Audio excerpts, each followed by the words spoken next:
Bonjour et bienvenue sur cette chaîne. Dans cette nouvelle vidéo, je vais vous parler de teinture. Cette vidéo, c'est la première d'une série de deux, peut-être trois, on verra plus tard. Cette série que j'ai appelée le projet Un soupçon d'automne. J'ai décidé au mois de décembre de teindre de la fibre pour la filer, pour m'en faire une quantité pull et me faire un pull doudou, me le tricoter là en 2021. Et donc je suis partie d'une fibre que j'ai achetée il y a quelques années. Je vous montre, c'est sur le site DHG Shop. Et c'est du Baby Alpaga. Et vous allez voir, il m'en reste encore.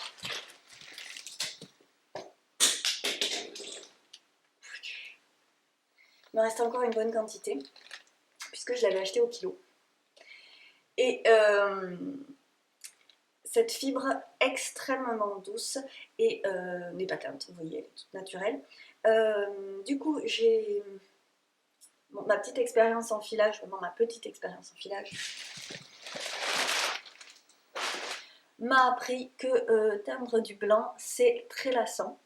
Et comme là je voulais que filer du blanc c'est très lassant, et comme là je voulais filer 500 grammes pour me faire une quantité pull dans une taille DK à round, non, je me suis dit non, non, je ne vais pas la filer blanche pour la teindre ensuite, je vais la teindre d'abord.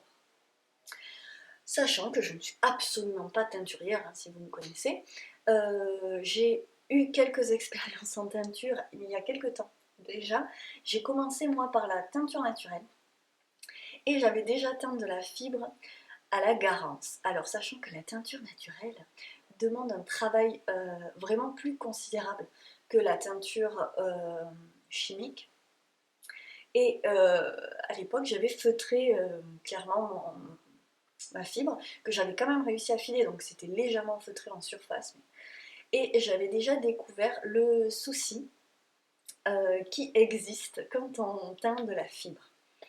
Puisque en fait, quand on est débutant, je pense que si on est relativement raisonnable et qu'on ne veut pas s'exposer à un trop gros échec du premier coup, on ne se met pas à teindre de la fibre. Bon, je suis un peu folle, il faut croire, j'étais déjà au courant, mais quand j'ai une idée en tête, je me lance. Du coup, si j'ai un conseil à vous donner, si vous n'y connaissez rien en teinture particulièrement, d'abord c'est de vous renseigner, moi c'est ce que j'ai fait à chaque fois, et de commencer bien sûr par teindre un fil à teindre de couleur naturelle, ou même si c'est une base déjà un peu grise, ou qu'importe, mais un fil, déjà filé. Oui, parce que c'est quand même plus ardu de, de teindre de la fibre. Mais je suis une tête de mule, voilà. Donc, vous avez pu voir dans ma vidéo sur le calendrier de l'Avent 2020 que j'ai réalisé pour le swap, que j'avais effectivement teint de la fibre et du fil avec les teintures Greener Shades que j'ai trouvé sur le stand de Kaplan. C'est ma maman qui m'avait offert le coffret, elle m'avait offert la boîte.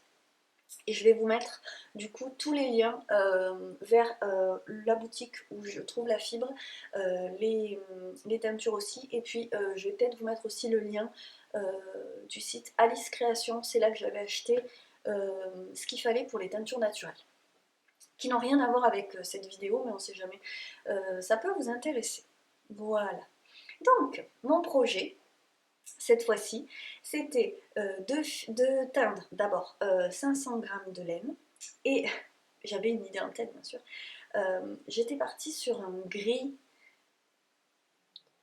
pas trop clair non plus, avec des touches de fauve, vous voyez, une espèce d'orangé orangé rouge assez profond, et peut-être des petites touches de jaune. Donc je suis partie dans l'idée de mettre 3 couleurs. Ça n'est absolument pas ce qui a rendu, mais j'aime beaucoup le résultat, évidemment. Donc ce que j'ai à dire de ma toute petite expérience en teinture, c'est que quand vous allez teindre de la fibre, ça ne va pas du tout rendre la même chose que ce que vous pouvez faire sur un fil qui est déjà filé. Puisqu'en fait, quand vous teignez un fil, vous mettez la couleur et vous voyez déjà le résultat apparaître. C'est l'avantage de ces teintures chimiques, qui sont, il faut avouer, assez magiques parce qu'en fait c'est rapide, c'est quand même très simple et avec un minimum de matériel, vous arrivez à un résultat assez beau, disons-le. Sur la fibre, en fait c'est la première étape d'un assez grand processus finalement de filage, euh, puisque moi j'ai choisi ensuite de filer deux bobines, donc de filer la moitié sur chaque bobine et puis de les retordre ensemble. Et du coup, en fait, la teinture de base, euh, elle vous donne une idée, une vague idée de ce que sera le fil, mais en fait, c'est en filant que vous allez mélanger, diluer un peu la couleur en fait. Et après, ensuite, en faisant un retors, mélanger les couleurs qui auront pu être obtenues sur ce fil. Bref, c'est un processus assez long. Moi, ça m'a pris un peu moins d'un mois. Et la teinture, c'est la toute petite partie du début. Je l'ai dissociée parce que vous verrez que sur la partie filage, je vous raconte aussi mon expérience du filage. euh, et je ne voulais pas que ça dure 4 heures non plus, je vois pas vraiment l'intérêt. Du coup, j'ai hésité à faire cette vidéo parce que clairement, je n'ai pas fait comme il faut. Ma grosse erreur a été de ne pas assez mouiller ma fibre. Et vous allez voir, je vous montre comme ça. Parce que la fibre sèche, je vous l'ai très peu montré au départ. Euh, pour teindre, on mouille la fibre. Et quand elle est mouillée, forcément, elle est beaucoup plus tassée. Et vous allez voir, elle ne prend pas du tout cette ampleur. Euh, les brins sont vraiment rétractés sur eux-mêmes. Et du coup, le risque, c'est que la teinture ne prenne qu'en surface. Et puis le risque, j'ai envie de vous dire, c'est ce qui se passe de toute façon. Moi, c'est le problème que j'ai eu à chaque fois. Et je pense que pour que cela n'arrive pas, il faut vraiment laisser la place à la fibre de l'espace en fait. Il faut laisser de l'espace à la fibre pour prendre bien la teinture. Et il faut particulièrement la baigner. Ce que moi je n'ai pas fait, puisque je n'ai pas de récipient dédié à la teinture et que bien sûr on ne met pas cette teinture-là dans la gamelle dans laquelle on fait le gratin dauphinois. On ne mélange pas la cuisine et la teinture. Donc tant que je n'ai pas de récipient pour faire de la teinture spécifiquement, je le fais au micro-ondes dans du cellophane. Donc clairement, moi j'ai pas osé trop humidifier. Et c'est à cause de ça que je me suis retrouvée avec une fibre qui était restée blanche à l'intérieur. Ce qui n'est pas, dans l'absolu, vous allez me dire, c'est pas dramatique, mais ça allait me diluer énormément la couleur une fois affilée. Et j'allais me retrouver avec beaucoup de blanc, chose que je ne voulais pas particulièrement. Donc, j'ai dû reteindre. Donc, à la fin de cette vidéo, vous allez voir le deuxième essai.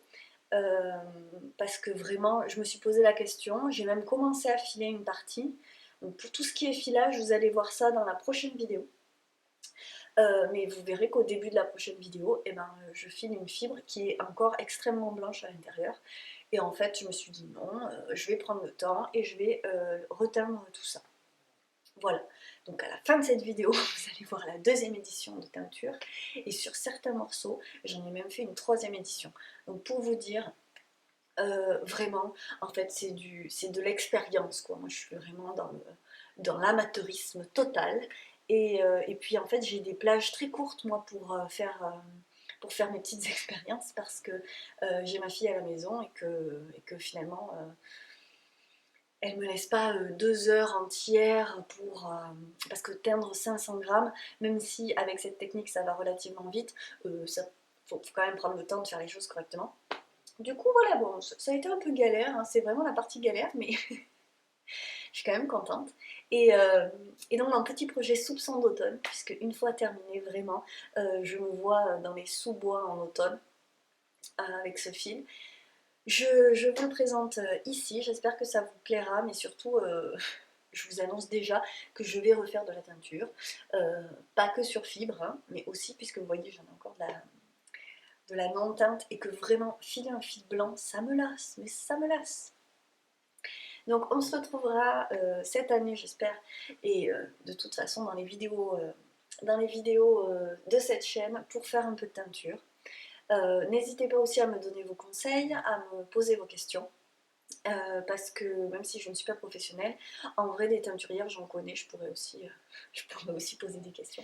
Donc je vous laisse pour ce premier essai, parce que c'est un vrai premier essai avec ces teintures-là sur de la fibre.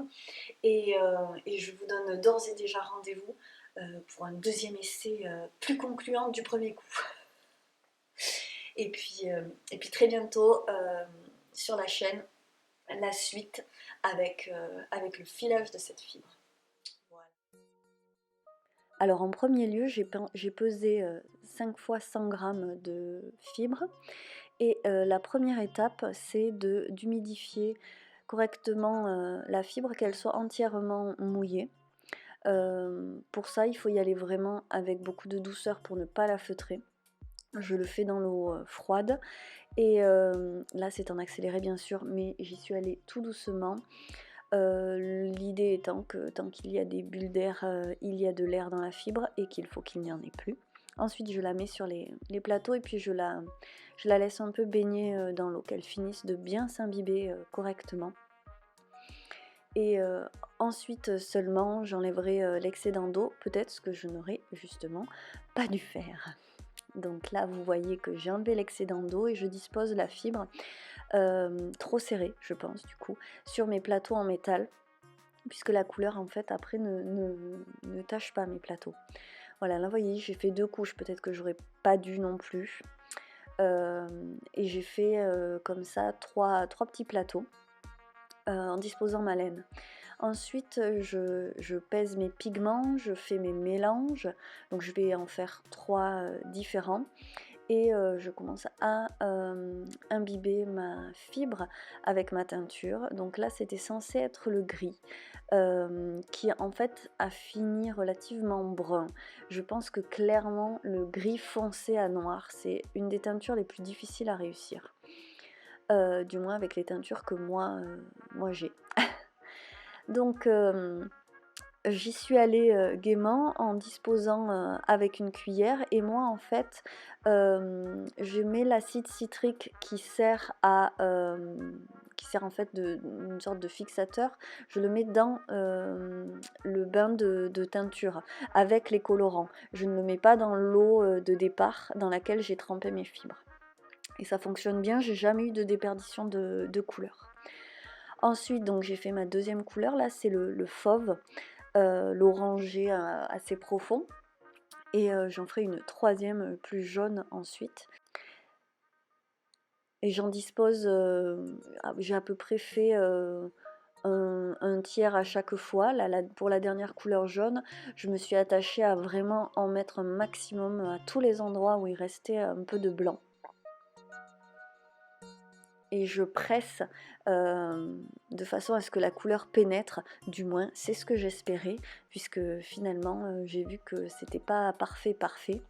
Et sur la fin, vous voyez que je rajoute un peu de foncé en dernière touche. Une chose importante aussi à faire, y compris quand on fait un fil, c'est de toujours retourner, parce qu'on croit que la teinture est partout, alors qu'en fait, vous voyez, il reste énormément de blanc de l'autre côté.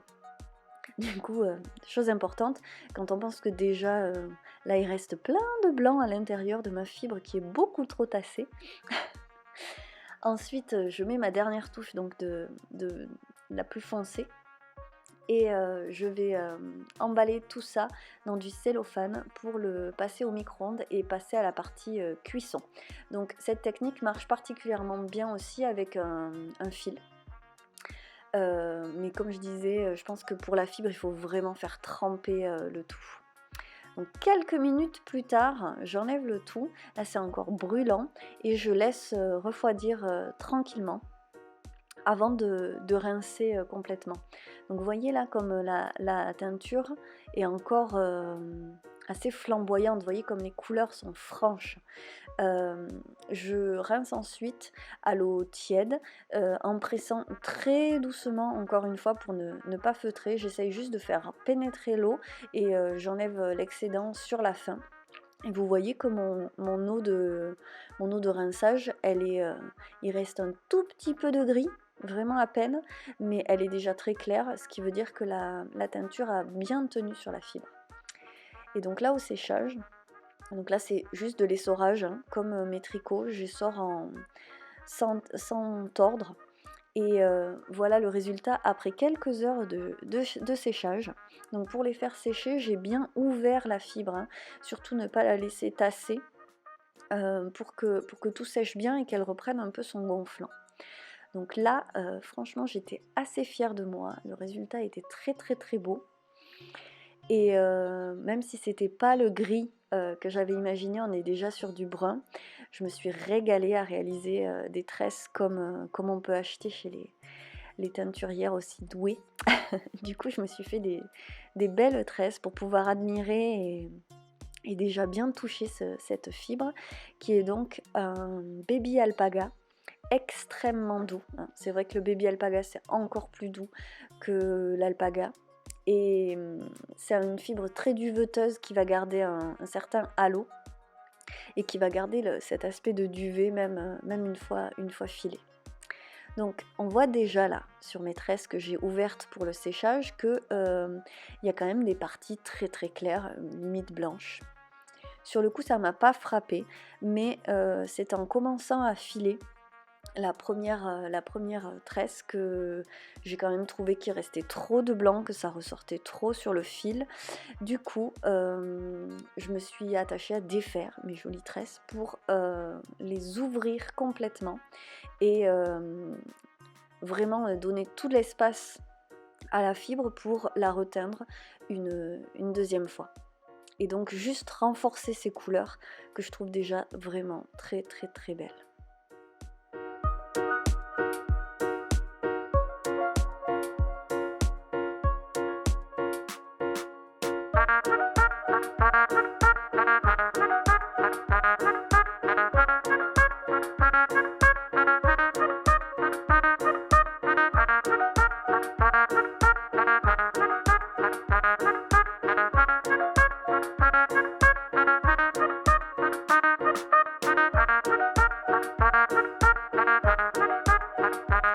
Donc pour ne pas reproduire mon erreur, avant de teindre, j'ai vraiment bien espacé chaque brin de fibre.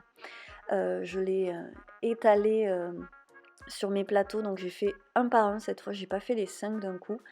Et j'ai vraiment écarté la fibre de façon à ce qu'elle ne se rétracte pas et qu'elle soit directement en contact avec la teinture, puisque je l'ai refait, alors même en l'humidifiant quand même un petit peu plus, je l'ai refait avec la même technique, hein, puisque j'avais pas trop le choix pour cette fois-ci. Et on voit hein, qu'il reste vraiment pas mal de blanc à l'intérieur.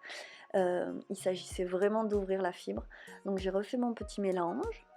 Et j'ai remis surtout, en fait cette fois-ci, j'ai remis surtout le fauve et un petit peu de jaune. J'ai pas trop forcé sur la couleur la plus foncée.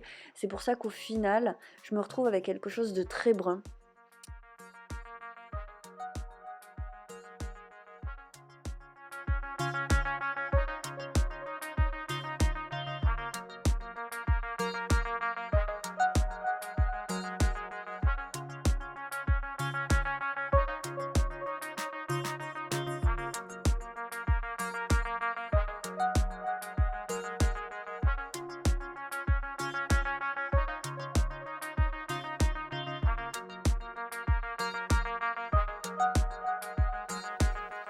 Et voilà, la partie teinture c'est terminé. On se retrouve dans la prochaine vidéo pour parler de filage et voir quel fil va devenir cette fibre. Je vous souhaite une merveilleuse année 2021. Vraiment meilleurs vœux à vous, qu'ils soient créatifs ou pour vos projets de vie. J'espère que cette vidéo vous aura plu. Je vous embrasse et à très vite.